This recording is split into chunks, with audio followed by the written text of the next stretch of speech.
Hey guys, it may look like I'm just mucking about in the mud, but really, I bring you a vlog that's the first of its kind. The vlog where I explore everything that makes Pakistanis proud, their traditions, their heritage, and their arts, right here in the heart of Sindh.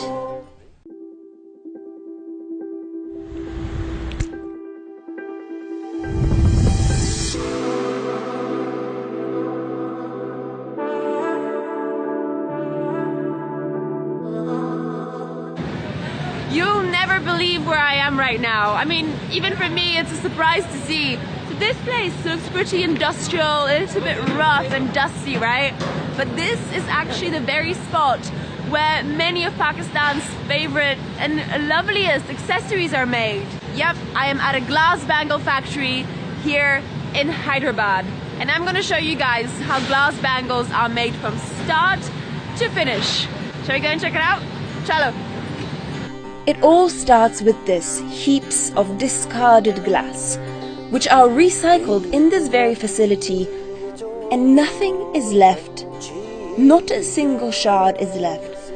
All that glass is thrown into giant ovens and melted, piece by piece, until it becomes this stream of molten lava and glass, fiery red and looking pretty dangerous. All of this is then shaped into circles.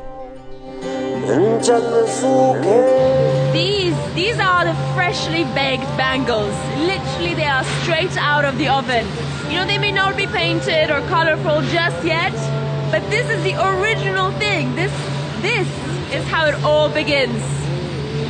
These baby bangles are then shaped properly and separated.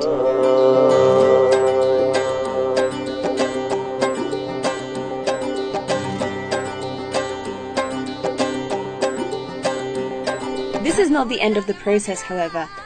Afterwards, they are transported to a special facility where they will be decorated and colored in all the vibrant colors that you see in the final product.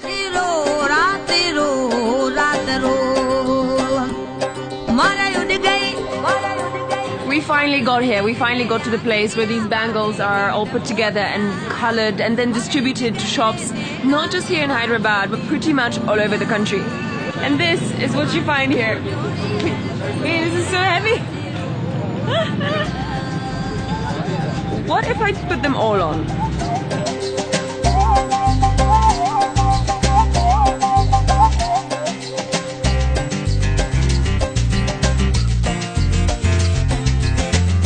I hope this gave you a better idea of how these amazing glass bangles are made right here in Hyderabad. But as beautiful as these glass bangles are, that is not the whole picture. And right now I'm gonna take you on a slightly different kind of arts trip. We're gonna check out the adrak.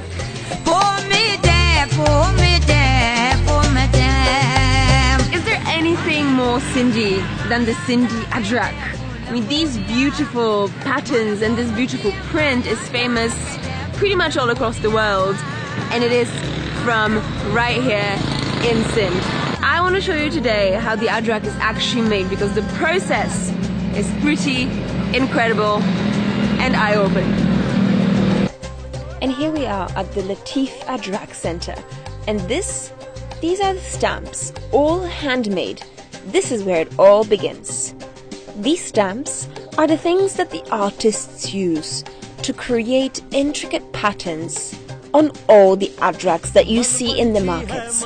And yes, all of them are made by hand, step by step, one step by another intricate step. The entire process takes about 40 days to complete. Would you believe that? So much work goes into a single adrak. All the dyes that are used in this process are natural, and this may look like a piece of coal or something like that, but actually this is indigo stone. I mean, that's what we've just called it now. It's probably called something completely different. But this, when liquefied, is what gives the adraks, some adraks, their blue color. Who would have thought? Eventually, they are all hand-dyed in different colors, with the indigo stone or with other colors. all natural dyes, and then dried out in the sun until they become just like this. This is the final product. This is what they actually look like once they're made. And look at this, they just come in all these incredible, vibrant colors. I'm not sure which one I want. I want to get all of these actually.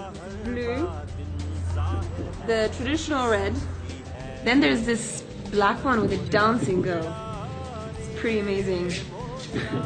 Beautiful, no? So these are actually made out of cotton, so this is the very traditional adrak. You know what, I think I'm gonna splurge here, to be honest. This all looks so beautiful. I'm gonna get some gifts for my family. And so, equipped with about 10 new adraks and a ton of new knowledge about how they are actually made, I was ready to move on to the next piece of craft here in Sindh. The incredible thing that I just simply did not expect of Sindh is that right here in this small area around Bicha and around Hala, this is where you find so many of these traditional crafts and people who in tiny little warehouses make various traditional things by hand. Everything here is made by hand. This is pretty cool. The charpai is basically like a traditional Pakistani casual bed that you find in all parts of the country, north to south, east to west, everywhere. And this, apparently, is where they're made. And here it is, probably my favorite kind of craftsmanship. Why? Because it reminds me of my grandfather, who also was a carpenter. And whenever I looked at his work, I felt it was like magic.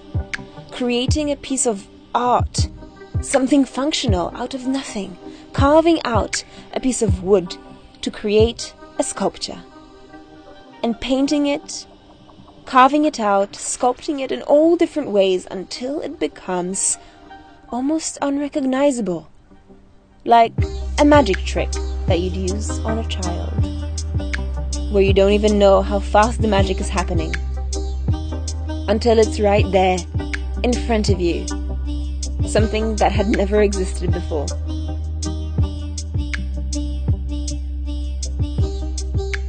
This is the final product. This is what actually comes out as if a piece of magic peeled out of nowhere. I'm not really sure how this uncle made it happen, but he did. And look, we're getting some pictures. Wow. You made this? He made this. Look at this. That's amazing. Oh, look, and this is uncle sitting on this beautiful swing that he made himself. Khubsurat.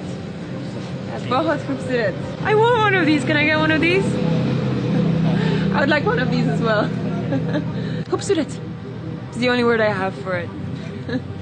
I had so much respect for these artists and these craftsmen right here in Sindh, and I was still only halfway through my journey.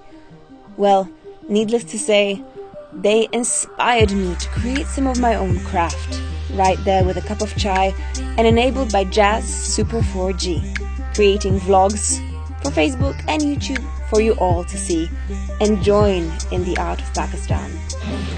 Our arts extravaganza today is not yet over. There's a lot more that I want to show you. And so, my next stop is a place that specializes in making kashi pottery. But before I tell you all about kashi pottery and all the theory behind it, let me show you how it's actually made in practice. Chalo. The process of how pottery is made has fascinated me for years because it starts with a brick of clay. That's it. A brick of clay on a rotating wheel. And a human hand that shapes it into something that is completely new. Something that does not in any way resemble what we knew that clay to be before. Something that becomes an ornate sculpture. It happens so quickly we don't even see it happening. Yeah, that's why I'm playing it in super speed mode for you. But this is how it happens, in the skilled hands of someone who has practiced this labor for years. Not like me. Although, of course, I wanted to try, but this is where it all started to go wrong. My first lesson, don't touch the water. And my second lesson, pay a bit more attention to your teacher, who clearly knows what he is doing, while you do not. I tried, okay, and the first attempt failed. That's fine.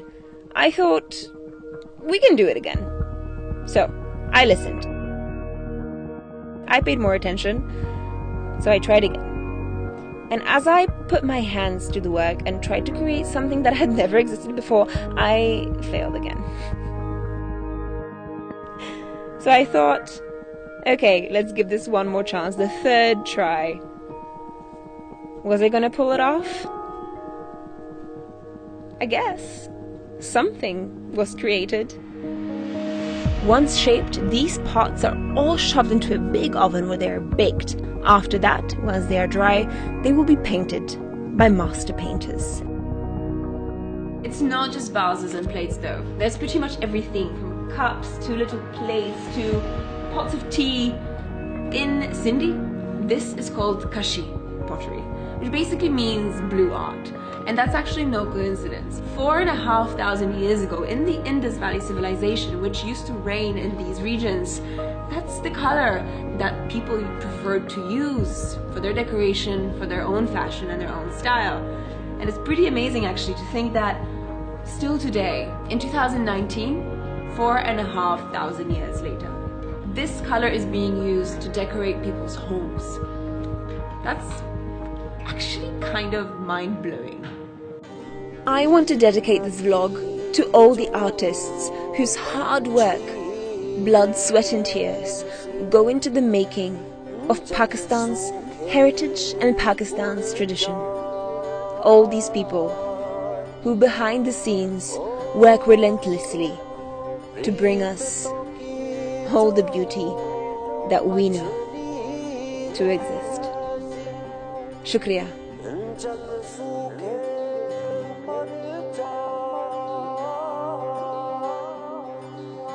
जल सूखे मर जाए जल सूखे